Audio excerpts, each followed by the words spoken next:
Hi everyone, I'm Mona Sharma, and today I want to help you understand the foundational principles of weight loss. All, and I do mean all, successful fat loss diets and programs have one thing in common. They are sustainable. No one diet is best for fat loss. And that's maybe the hardest idea to accept because of our diet culture. It is a gross overstatement to say that avoiding any one food is all it takes to lose fat. It doesn't matter if it's carbs, fat, wheat, dairy, gluten, sugar, late night eating, or processed foods and packaged foods. Yale researchers took a look at many diets and compared low carb, low fat, low glycemic, Mediterranean, paleo, vegan, and other diets. Their findings?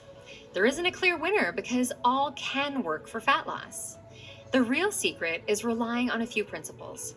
These are more protein, vegetables at every meal, and fewer processed foods. These habits help you eat fewer calories because while food quality matters and not all calories are created equal, the total number of calories you eat does matter. Protein, fruits and vegetables, and fewer processed foods all help you feel fuller for longer, curb cravings, and help make it easy to get an amount of food that helps you drop weight. Let's make sure we're on the same page, okay? Protein isn't just for building muscle. It supports every major function in your body, including fat loss. Protein options include chicken, fish, eggs, dairy such as Greek yogurt, red meat, and vegan sources like lentils, beans, pea protein, tempeh, and quinoa. Fruits and vegetables are pretty intuitive. Pick the ones that you like. Frozen options work just fine if you can't afford the fresh versions. And try to include 1 to 2 servings at every meal. Ultra-processed foods are the stuff that tastes delicious but need to be limited. Think cookies and cakes and muffins and chips. If you're afraid to know how many calories are in something, that might be a good sign that it's processed. Now, I don't want you stressing about calories or being afraid of eating, just the opposite.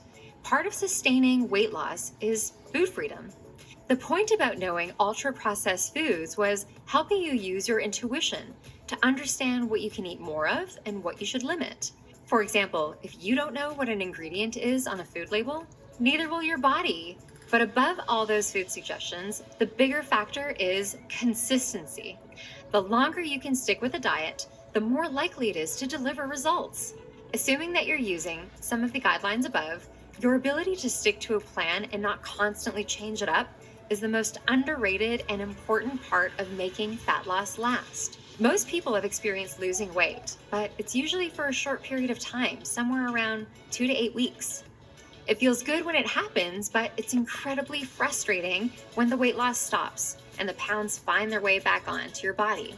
No matter what dietary strategy you choose, you need to factor in your personality and your lifestyle.